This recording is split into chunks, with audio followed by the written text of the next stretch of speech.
আসসালামু আলাইকুম প্রিয় দর্শক, আপনাদের সকলকে আমন্ত্রণ জানাচ্ছি অন্য মঞ্চের আলাপচারিতায়। 25 তারিখ, এই মাসে ডিসেম্বরের 25 তারিখ তারেক রহমান কি দেশে ফিরছেন? এই নিয়ে কিন্তু একটা প্রশ্ন চিহ্ন দেখা দিয়েছে। কারণ তারেক রহমান, আমরা যা খবর পেয়েছি, তারেক রহমান পেন্টাগনের সঙ্গে যোগাযোগ করেছিলেন দেশে ফেরার ব্যাপারে উনি নিশ্চিত হওয়ার জন্য। পেন্টাগন থেকে তাকে বলা হয়েছে যে এই মুহূর্তে আপনার দেশে ফেরাটা খুব একটা ঠিক হবে না। কারণ এর আগে ট্রেসি জেকবসন কিন্তু বলে দিয়েছিলেন, you are now safe, you are not safe in Bangladesh right now. তারপর পেন্টাগন যখন এই উপদেশটা দিলেন যে আপনার জন্য বাংলাদেশ এখনো পর্যন্ত নিরাপদ নয়, সেক্ষেত্রে তারেক রহমানের টিকিট কাটা থাকলেও তারেক রহমান কি দেশে ফিরবেন? তার কতগুলো কারণ বলা হচ্ছে, সে কারণগুলো কোনোটাই ফেলে দেওয়ার মতো নয়। এর মধ্যে হাদির মৃত্যু আছে, জামাতের রোল রয়েছে, বিএনপি আছে, অনেকেরই রোল রয়েছে। যেমন হাদি শুধু ভারতবর্ষের বিরোধিতা করতেন না, তিনি বিরোধিতা করতেন ইউনূসের, তিনি বিরোধিতা করতেন জামাতের, তিনি বিরোধিতা করতেন এনসিপি নেতাদের যারা চোর বাটপার, এমনকি তিনি বিএনপিরও বিরোধিতা করতেন। তাই সবার কাছে একটা চক্ষুশূল হয়ে দাঁড়িয়েছিল হাদি, ওসমান হাদি। এখন এনসিপির একটা এবং জামাতের মধ্যে একটা ভেতরে ভেতরে গাঁটবন্ধন হয়েছে। এনসিপি এবং জামাত মনে করছে যদি হাদি ফেরে তাহলে হাদির যে সংগঠন, সম্ভবত ইনকিলাব, আমি যদি ভুল বলে থাকি তারপরে আপনারা শুধরে দেবেন। তো এই মঞ্চের তিনি একটা আলাদা মঞ্চ করেছিলেন, তিনি যে অন্য কোনো দলে আমি জয়েন করব না, এরা সব হচ্ছে 2 নম্বর, দেশকে লুটে পুটে খেতে এসছে। তাই হাদির প্রতি জনসমর্থন ধীরে ধীরে বাড়ছিল। যেমন ইউনূস একটা চিন্তার মধ্যে ছিলেন, তেমনি এনসিপি এবং জামাতও খুব চিন্তার মধ্যে ছিল।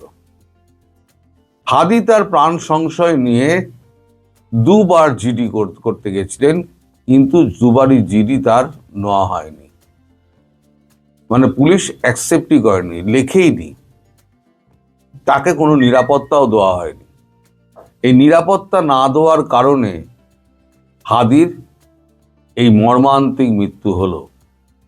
এবং এর পেছনে রয়েছে সিআইএর মতে জামাত কোনো মতেই চায়নি যে আসনে হাদি ইন্ডিপেন্ডেন্ট ক্যান্ডিডেট হয়ে দাঁড়িয়েছে, সেই আসনে জামাতের ক্যান্ডিডেট যদি হারে, যেখানে জামাতের ক্যান্ডিডেট দিয়েছে, তাহলে জামাতের মুখ পুড়বে। আর জামাতের একার পক্ষে দেশ চালানো মানে কি ভোটে জেতা সম্ভব না, বা সংখ্যাগরিষ্ঠতা আনা সম্ভব নয়। সেক্ষেত্রে দরকার হচ্ছে বিএনপি। এখন বিএনপির বিরুদ্ধেও যখন সে সমালোচনায় মুখর, তাহলে তাকে সবাই মিলে সরিয়ে দেওয়ার জন্য একটা প্ল্যান করা হয়। এটা আমার কথা না, ওটা সিআইএর কথা। প্ল্যান করা হয়। এবং গত পরশুদিনকে যে কাণ্ডটি ঘটেছে, কালকে না পরশুদিনকে, এই যে দীপু চন্দ্র দাস, যে ময়মনসিংহে যাকে মারা হলো, নৃশংসভাবে মারা হলো, তার পাশাপাশি আর একটি ঘটনা ঘটেছিল। একজন মহিলা এবং তার শিশুকে জ্বালিয়ে দেওয়া হয়েছিল। মহিলা কোনো রকমে বেঁচে গেছে, শিশুটির মর্মান্তিক মৃত্যু হয়েছে। এই শিশুটির মা, তিনি বিএনপি করতেন। তাহলে বিএনপি যিনি করেন তিনি যদি মানে সুরক্ষিত না থাকেন, তাহলে হাদি কি করে সুরক্ষিত থাকে? এই প্রশ্নটাও কিন্তু উঠেছে। আর এই যে আপনারা দেখছেন পুলিশ বাহিনী, সে তো পুরো নিষ্ক্রিয় হয়ে রয়েছে, কারণ তারা ডিমোরালাইজ হয়ে রয়েছে। আর আপনাদের এই যে হিজড়া যে সেনাবাহিনী, তারা তো একেবারে পুলিশের থেকেও তারা হচ্ছে গিয়ে আরো নরাধম। তারা দেশকে রক্ষা করবে কি? তারা জনতার হাত থেকে দেশকে বাঁচাতে পারে না, বাইরের শত্রুকে রক্ষা করবে কি? তিনি ভারতবর্ষের সেনাপ্রধানকে ফোন করেছিলেন, কি উত্তর পেয়েছেন না পেয়েছেন, তার পরিপ্রেক্ষিতে কি সেনাপ্রধান বলেছেন না বলেছেন, সেটা আমি সন্ধ্যেবেলার ভিডিওতে বলবো। আচ্ছা করে ঝাড় দিয়েছেন এবং সময়সীমা বেঁধে দিয়েছেন। তো যাই হোক, এখন যে সেনাবাহিনী প্রধানমন্ত্রীর বাসভবন খুলে দেয় জনতার জন্য, যে সেনাবাহিনী কোনো মবকে কন্ট্রোল করতে পারে না, তার চোখের সামনে মেরে দেয়, সে নিশ্চুপ হয়ে দেখে, নিথর হয়ে দাঁড়িয়ে থাকে, সেই সেনাবাহিনীর ওপরে কতটা বিশ্বাস মানুষ রাখবে? এই মবকে কন্ট্রোল করার মতো ক্ষমতা এই সেনাবাহিনীর নেই। আমরা প্রথম আলো, ডেইলি স্টার পড়ানোর সময় দেখেছিলাম, ভিডিওতে আমরা যা দেখেছি তাতে আমরা রীতিমতো শঙ্কিত এবং ভাবিত যে এই দেশটা কোথায় যাচ্ছে। সেনাবাহিনী হাত জোর করে বুকে জড়িয়ে ধরে 20 মিনিট সময় চাইছে। এই 20 মিনিটের মধ্যে আমরা সবাইকে বার করে নিচ্ছে, হাত জোর করছি, আপনারা কিছু করবেন না। আমাদের দেশের সেনাবাহিনী ভাবতে পারে? আপনারা এই সেনাবাহিনী নিয়ে গর্ব করেন? এই ওয়াকারুজ্জামান, তার মতো বেঈমান, ঘাতক এবং দেশদ্রোহী আর দুটো নেই। তিনি অনেক কিছু বলেছিলেন, জানমালের দায়িত্ব আমি নিলাম, enough is enough, full stop, অনেক বড় বড় কথা বলেছিলেন, কিন্তু কার্যক্ষেত্রে তিনি কিন্তু কোনোটাই করতে পারেননি, মানে কার্যকর করতে পারেননি। তো এই সময়তে যা পরিস্থিতি, তা বিচার বিশ্লেষণ করে সিআইএ এবং পেন্টাগন দুজনেই একে সতর্ক করেছে যে এখন নিরাপদ নয় আপনার দেশ, যেটা ট্রেসি বলেছিলেন। তাই টিকিট কাটা সত্ত্বেও 25 তারিখ তারেক রহমান আসবেন কিনা দেশে, সে ব্যাপারে কিন্তু সন্দেহ আছে। হয়তো সেই কারণেই তার স্ত্রী হয়তো ফেরত চলে গেছেন, তিনি আসবেন না বলে। হয়তো তিনি ফোন করে গোপনে বলে দিয়েছেন যে আমি হয়তো যাচ্ছি না, পরে জানিয়ে দেবো, এখনই কেউ জানাবো না। যার জন্য দেখবেন বিএনপির মধ্যে সেই উন্মাদনাটা নেই, যে 18 বছর বাদে তাদের নেতা দেশে ফিরছে, যে উন্মাদনা থাকার কথা, সেই উন্মাদনা কিন্তু বিএনপির মধ্যে নেই। আমার মনে হয়, আমি শিওর না, কিন্তু ঘটনাচক্র যা ঘটছে এবং যা শোনা যাচ্ছে, তারেক রহমান সম্ভবত 25 তারিখে দেশে ফিরছেন না। এখন দেখা যাক তারেক রহমান সমস্ত কিছু উপেক্ষা করে দেশে ফেরেন কি না ফেরেন। সন্ধেবেলা আপনাদের জন্য ভালো খবর অপেক্ষা করছে। সন্ধেবেলার ভিডিওটা আপনারা দেখবেন। সবাই ভালো থাকবেন, সুস্থ থাকবেন। আপনাদের স্বাগত জানাই আমি আমার কথা শুনবার জন্য। গোটা দেশ শোকাহত, হাদির হত্যাকাণ্ড, হাদির দাফন, তার আগে বিশাল জানাজা এবং এখন নানা রকমের দাবি, সেই প্রসঙ্গে আমি পরে কথা বলি। এবং এর মধ্যেই বেশ কিছু অনভিপ্রেত, অনাকাঙ্ক্ষিত ঘটনা, যা গণতন্ত্রকে যে মাত্রায় থাকুক না কেন ভীষণভাবে আঘাত করেছে। জাতি হিসেবে আমি মনে হয় যে আমাদের লজ্জা পাবার কথা, যদিও কতটা লজ্জা আছে সেটা নিয়ে প্রশ্ন তুলবার সুযোগ আছে। তার আগেই একটু বলে রাখি যে আমি কেউ প্রশ্ন করতে পারেন যে গত 2-3 দিন আমি কেন কথা বলিনি। অনেক অনেক রকমের কারণ। একটা হচ্ছে যে আমি যেহেতু অনেক কাজের সঙ্গে যুক্ত, সব সময় প্রয়োজন থাকলেও দরকার হলেও সব কাজ করা সম্ভব হয় না। দ্বিতীয়ত হচ্ছে যে আমার যারা টেলিভিশন অনুষ্ঠান দেখেন, আমি ওই অনুষ্ঠানে বা অন্যান্য জায়গায়ও সাক্ষাৎকার দিতে গিয়ে বহুবার বলেছি যে আমি ওয়ান ডে ম্যাচ খেলতে নামিনি, ওই দক্ষতা আমার নেই। আমি বরং ক্রিকেটে যেমন টেস্ট প্লেয়ার যেরকম তাদের মতো আমি লম্বা ইনিংস খেলবার জন্যে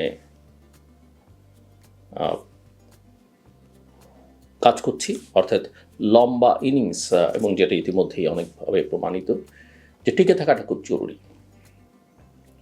এবং যেহেতু আমার কথা, আমার কাজ শুধু আমার সঙ্গেই সম্পর্কিত নয়, আমি যাদের সঙ্গে কাজ করি, যেসব প্রতিষ্ঠানের সঙ্গে কাজ করি, তাদেরও বিষয় বিবেচনা আছে, নানান ইকুয়েশন আছে, তাদের সঙ্গে সম্পর্কিত, তাদের দিকটাও আমাকে দেখতে হয়। এবং সেই সব কারণে সবসময়, এবং আমি মনে করি আমার মধ্যে কোনো ভনিতা নাই, ভণ্ডামি নেই, যে কারণে আমি যেটা পছন্দ করি না সেটা যদি আমি না বলতে পারি, আমি অন্তত উল্টোটা বলবো না। চুপ করে থাকা অনেক ভালো, চুপ করে থাকার সময় নেয়া। এবং অনেক সময় দেখবেন যে দেশের বাইরে যাওয়ার কারণে, নানা কারণে আমার শোতে অনেক গ্যাপ পড়ে, মানে শোটা চলে কিন্তু হয়তো একেবারে কারেন্ট ইস্যুটা থাকে না, বা ব্লগ করলেও অনেক সময় হয়তো ধরা যায় না। কিন্তু যা কিছু ঘটছে সেটা কিন্তু আমার কাজকর্মের মধ্যে কখনো না কখনো আপনি তার রিফ্লেকশন পাবেন। অর্থাৎ কোনো বিষয়কে আমি আনটাচ রাখি না। যে কথা বলছিলাম যে কোনো মৃত্যু নিঃসন্দেহে কষ্টের এবং দুর্ভাগ্যজনক, শোকাবহ।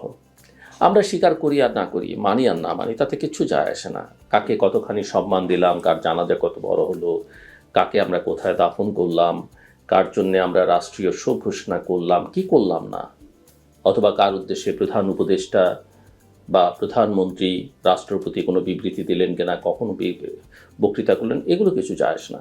আসলে যে যায় সে যায়, এবং তার যন্ত্রণা, তার যাওয়ার যন্ত্রণাটা তার পরিবার, তার সন্তান, তার স্ত্রী,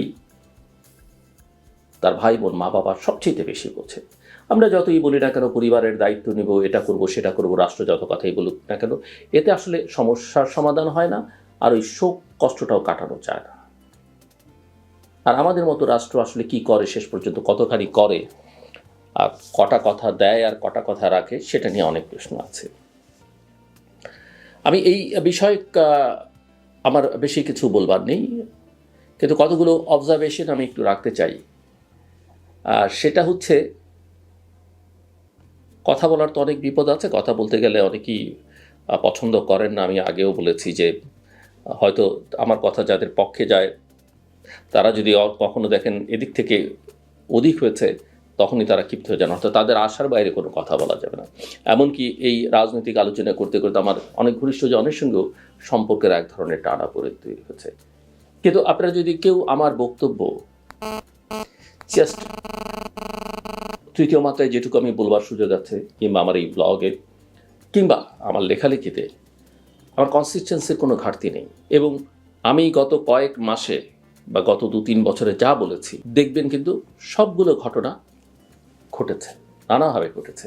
আজকে যে পরিস্থিতির মধ্য দিয়ে বাংলাদেশ যাচ্ছে, এখন বিপ্লবী সরকারের দাবি উঠেছে, আরও অনেক কিছু হয়তো আমাদেরকে দেখতে হবে বা হবে, কিন্তু এই পরিস্থিতিটা যে হবে এটা কিন্তু আমি অনেক আগেই পূর্বাভাস করেছি। অনেকে এখনও নির্বাচন নিয়ে খুব আশাবাদী, এত কিছুর মধ্যে আরও অনেক কিছু হবে, লক্ষ লক্ষ মানুষ ঢাকায় আসবে, কবে, কী কারণে, কোনটা শোকের কোনটা আনন্দের, সেই আলোচনায় নাই বা গেলাম। কিন্তু বাস্তবতা হচ্ছে আমি কিন্তু নির্বাচন দেখি না, যেভাবেই বলেন না কেন। আর আমি কথা বহুবার বলেছি যে বাংলাদেশ আমরা দেখেছি, যে বাংলাদেশের জন্যে আমার কাছে তো অনেক বড় বিপ্লবী বাংলাদেশে যারা ইতিহাসে রক্ত দিয়েছেন, আবু সাইদকে আমি বলবো, জুলাই অগাস্টের অভ্যুত্থানের মূল নায়ক, জীবন দেয়া যারা, আবু সাইদ, প্রত্যেকটা জীবন মূল্যবান, প্রত্যেকের অবদান আছে। আবু সাইদ যদি বন্দুকের নলের সামনে সাহস করে সেদিন না দাঁড়াতো, এই অভ্যুত্থানে রূপ নিত কিনা সেটা একটা বড় প্রশ্ন। আমরা জানি না তার জন্য আমরা কতখানি কী করতে পেরেছি। আবার এখন দেখেন অনেক সময় কথা বললেই কখনো জামাত শিবির, কখনো বিএনপি, কখনো আওয়ামী লীগ, কখনো এনসিপি আমাদের উপরে ঝাঁপিয়ে পড়ে কথায় কথায়। কিন্তু যে কথা আমরা বলি সেটা ন্যায় বলি। আওয়ামী লীগের সময় যেটা অন্যায় হয়েছে সেটা বলি, এখনও যেটা অন্যায় সেটা অন্যায়, আর কারো দোষ ত্রুটি থাকলে সেটাও আমরা বলা বাদ দিই না। কিন্তু যে কথা নিজের অধিকারের কথা যারা বলতে সাহস পায় না কখনো, তারা যখন পুরো দায়টাই অন্যের উপরে চাপায় তখন খুব একটা হাসি লাগে।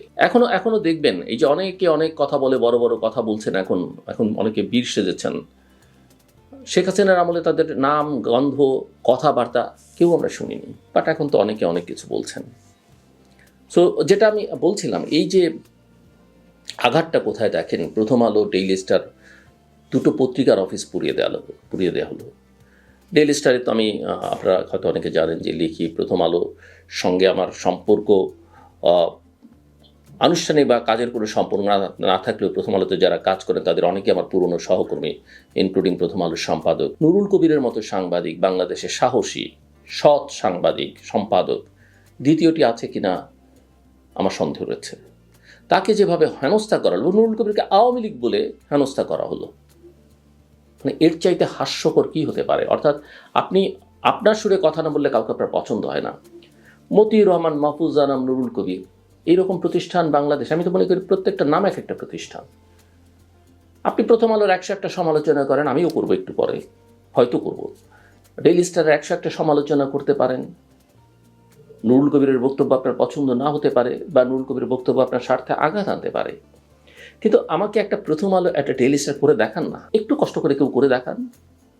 অনেকের তো টাকারও অভাব নেই, অনেকে তো নিজেদেরকে বড় বড় সম্পাদক, সাংবাদিক মনে করেন, করে দেখানি। এগুলো আসলে সুপরিকল্পিতভাবে ধ্বংস করে ফেলা হচ্ছে, ভেতর থেকে, বাইরে থেকে, সরকারের ভেতর থেকে, বাইরে থেকে। আমি বলেছি, আমি টায়ার্ড, আমি এগুলো আর বলতে ভাল লাগে না।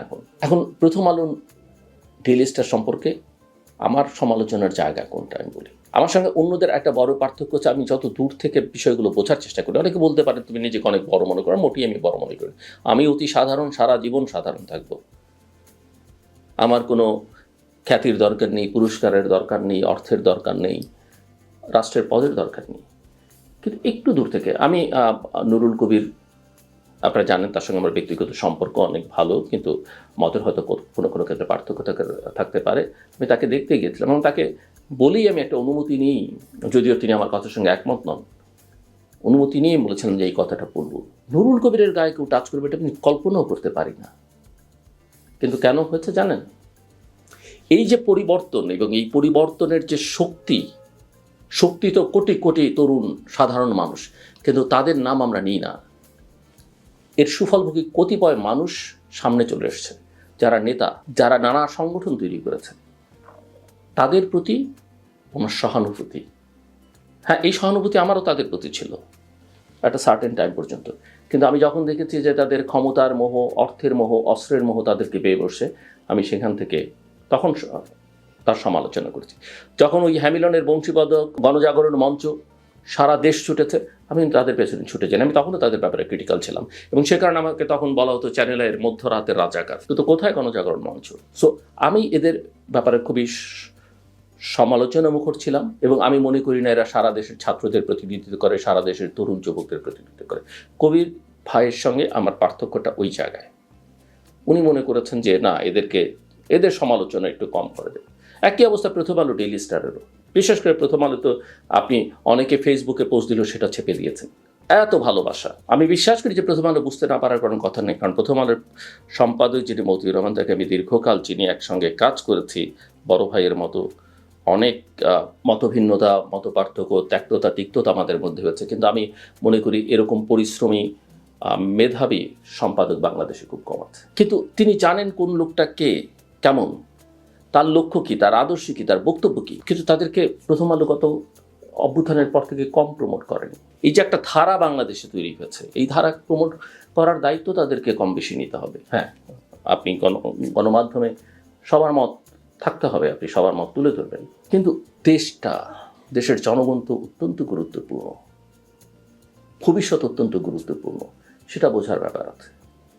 আমি মিস্টার নুরুল কবির, মাহফুজানা, মতিউর রহমান, তারা সব সমালোচনা করবেন, তারা প্রফেসর মোহাম্মদ ইউনূস সম্পর্কে কোনো কথা বলা যাবে না। আমি তো একবার লিখে টিকেও দেখেছি যে এটা তাদের খুব তারা চান না। এটা ওই আগের আমল আমরা দেখেছি, শেখ হাসিনা সবার সমালোচনা আপনি করবেন, শেখ হাসিনার কথা বলা যাবে না, উনি খুব ভালো আর বাকি সব খারাপ। প্রথম আলো পুল্ল, ডেইলি স্টার পুল্ল, প্রফেসর মোহাম্মদ ইউনূস কী করেছেন, তার সরকার কি করেছে, কতক্ষণ পরে অ্যাকশন গেছে, আগুন লাগার কতক্ষণ পরে এই যে দুটো পত্রিকা আমাদের যে সহকর্মীরা কাজ করেছেন, যে নিদারুণ কষ্ট তারা ভোগ করেছেন, কতক্ষণ পরে ফায়ার ব্রিগেডের গাড়ি গেল। এই পত্রিকাগুলোতে যারা কাজ করেন তারা সরকারের নানা পর্যায়ে যোগাযোগ করেছেন, কতজনকে তারা পেয়েছেন কেউ হিসাব করে দেখেছেন, কতজন রেসপন্স করেছেন। আজকে অনেকে দুঃখ প্রকাশ করছেন, সরকার বিবৃতি দিচ্ছেন, আরও অনেক গুরুত্বপূর্ণ ব্যক্তিরা বিবৃতি দিচ্ছেন, এবং তারা কিন্তু এই মবকে বলেছেন এটা প্রেশার গ্রুপ, এরা সাফার করেছে, কাজে এদের এই অধিকার আছে। আমি এগুলো নিয়ে খুব বেশি কথা বলতে চাই না। আমি শুনেছি যে উপদেষ্টা পরিষদের একটা বৈঠক হয়েছে, সেই উপদেষ্টা পরিষদের বৈঠকে এই ঘটনার পর সবচেয়ে গুরুত্বপূর্ণ যাতে থাকবার কথা ওই মিটিংটাতে জরুরি, তারা সেই মিটিংয়ে ছিলেন না। আমি জানি যে প্রধান উপদেষ্টার সঙ্গে অনেকের কথাবার্তা হয়েছে, তিনি তার হতাশা প্রকাশ করছেন, কেউ তাকে সহযোগিতা করে না, এসব কথা বলছেন। কিন্তু আমি কেন সেই কথা শুনবো একজন নাগরিক হয়ে? আমি কেন এই কথা শুনবো? এই যে আজকে সরকারে যারা আছেন, সরকারের চারপাশে যারা আছেন, বিশেষ করে সরকারের ভেতরে নানা পরিচয়, নানা এতে সিংহভাগ তো আমাদের প্রথম আলো, ডেইলি স্টার তারা তৈরি করেছে। ওই পরিচয় বাদ দিলে তাদের অনেকের পরিচয় খুঁজতেও কষ্ট লাগবে। হ্যাঁ, হয়তো তাদের আরও ডিপ রুটেড পরিচয় আছে, কিন্তু বাইরের জগতে বাহ্যিকভাবে যে পরিচয়গুলো, সেগুলো তো প্রথম আলো, ডেইলি স্টার কী করেছেন তারা? 27 বছরে প্রথম আলো একদিনের জন্য প্রকাশিত হওয়া বন্ধ হয়নি। এই ঘটনার পরে একদিন পত্রিকাটা বেরোল। আমি ধন্যবাদ জানাই প্রথম আলো, ডেইলি স্টার কর্তৃপক্ষকে, মালিকদেরকে, সম্পাদকদেরকে, সাংবাদিকদের, যে তারা একদিনের মাথায় ঘুরে দাঁড়িয়েছেন আবার সাহসের সঙ্গে, শক্তির সঙ্গে। তারা কারো কাছে মাথা নোয়াননি। আপনার ভালো না লাগলেই আপনি একটাকে ট্যাগ দিয়ে দিলেন, স্বৈরাচারের, ফ্যাসিস্টের দালাল, ওই দেশের দোসর। কোথায় গিয়ে ঠেকছে দেখেন। অনেক গুরুত্বপূর্ণ ইস্যু কিন্তু মারা পড়ে যাচ্ছে। নিঃসন্দেহে প্রতিটা ঘটনা গুরুত্বপূর্ণ। আজকে শুধু প্রথম আলো নয়, ডেইলি স্টার নয়, এই যে একজন কূটনীতিকের বাসায় হামলা হলো, আমরা কি জোর করে কারোর সঙ্গে সংঘাতে লিপ্ত হতে চাই? এই যে একটা, যে দেশের নাগরিক, মানে যে ধর্মেরই হন না কেন, যে বর্ণেরই হন না কেন, এমনকি তিনি যদি অপরাধও করে থাকেন, করেছেন কিনা, কতখানি করেছেন, সেগুলো নানা প্রশ্ন। একটা মানুষকে আপনি মেরে গাছে ঝুলিয়ে পুড়িয়ে দিয়েছেন, আবার তারপরে ধর্মীয় স্লোগানও দিচ্ছেন। আমার ধর্মকে সেটা বলে, অনুমোদন দেয়? আমি তো প্রশ্ন রাখতে চাই। আপনি বাংলাদেশের সমস্ত কালচারাল যা কিছু আমাদের ইতিহাস, ঐতিহ্য, আমি সেগুলোতে সবসময় খুব একটা যাইও না, সবসময় যাওয়াই হয় না, বা তাদের সঙ্গে আমার এমন কোনো সখ্যতারও বিষয় নেই, কিন্তু এগুলো তো বাংলাদেশের ইতিহাস, ঐতিহ্য, সংস্কৃতির সঙ্গে যুক্ত। আপনি এই প্রতিষ্ঠানগুলোকে ধ্বংস করে ফেলছেন। আজকে নির্বাচনের অফিসে আগুন লাগছে, এখানে ওগুলো বিদ্ধ হচ্ছে, ওখানে ওকে মেরে ফেলা হচ্ছে, নানা কাজে। কোথায় আমরা যাচ্ছি আসলে? এখনও অনেকে ডাকছেন যে নির্বাচন হবে। যখন বলি আমি নির্বাচন দেখি না, কিন্তু আমার চিন্তা নির্বাচন বেশি কেউ চায় না, অন্তত মুখে বলে আমি নির্বাচন চাই, আমি ভালো নির্বাচন চাই, বাংলাদেশের জন্য নির্বাচনটা খুব জরুরি। তো আজকে বোঝেন, আমি যখন বলেছিলাম যে ফেব্রুয়ারি মাস নির্বাচনটা, ডিসেম্বরতে যখন ফেব্রুয়ারিতে নিয়ে যাওয়া হচ্ছে, সেদিনই আসলে বিএনপি, আমি বলেছিলাম যে ট্র্যাপড এবং তার নেতা ভালনারেবল। অপেক্ষা করেন কোথায় গিয়ে দাঁড়ায়, দেখেন কি হয়। এখন নির্বাচন নিয়ে কথা বললি আবার অনেক জ্ঞানীগুণী ব্যক্তি আমার কথাকে কোনো পত্রিকা কাট করে প্রকাশ করে, সেটাকে নিয়ে আবার আমাকে নিয়ে নেতিবাচক প্রভাব দেন। আমার অত্যন্ত ঘনিষ্ঠজন তারা, আমি টু শব্দও করি না, দিয়ে যাচ্ছেন, প্রমাণ করবে ভবিষ্যৎ যে কি হচ্ছে। এগুলো বুঝতে খুব বেশি মানে রকেট সায়েন্স সম্পর্কে জ্ঞান থাকার দরকার নাই। বাংলাদেশ একটা বড় খেলার মধ্যে পড়ে গেছে, এর মধ্যে অনেক প্লেয়ার যুক্ত হয়ে গেছে, জাতীয়, আঞ্চলিক এবং আন্তর্জাতিক, বৈশ্বিক। এখান থেকে বের হওয়া বাংলাদেশের কঠিন, এবং এর দায় বাংলাদেশের সব বড় বড় শক্তিগুলোর, যারা আসলে যাদের যা বোঝার দরকার ছিল, যাদের যা করার দরকার ছিল, তারা সেটা করেননি। বরং সাপ নিয়ে খেললে কী হয় জানেন? আমরা সবাই জানি সাপ এক সময়, অধিকাংশ যারা সাপুরের, তারা কিন্তু সাপের দংশনই মারা যায়। আজকে অনেকেই দেখছি এক একটা ঘটনা ঘটছে এবং তারপরে আবার বড় বড় বক্তৃতা দিচ্ছেন, বিবৃতি দিচ্ছেন, কাউকে কেউ উদ্ধার করছেন। আমি তো বলি যে এরা সবাই সর্প হয়ে দংশন করে, ওঝা হয়ে ঝাড়ে। দয়া করে, দেশটা আমাদের, অনেক মানুষ, লক্ষ লক্ষ মানুষ ৭১-এ রক্ত দিয়েছে, গত ৫৪ বছরের বহু মানুষ রক্ত দিয়েছে, হাজারেরও বেশি তরুণ মানুষ, সাধারণ মানুষ রক্ত দিয়েছে গত জুলাই অগাস্টে। শুধুমাত্র গণতন্ত্রের জন্যে, দেশটা রাজনৈতিক অর্থনৈতিক স্থিতিশীলতার জন্যে, সাম্যের জন্যে, মানবিক মর্যাদা, সামাজিক ন্যায় বিচারের জন্যে। আসুন আমরা সেগুলোকে স্মরণ করি এবং শ্রদ্ধা করি। এই অবস্থায় চলতে থাকলে দেশটার ভবিষ্যৎ বিপন্ন, স্বাধীনতা সার্বভৌমত্ব বিপন্ন।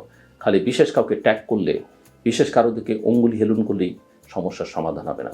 ভেতরটা বোঝা খুব জরুরি।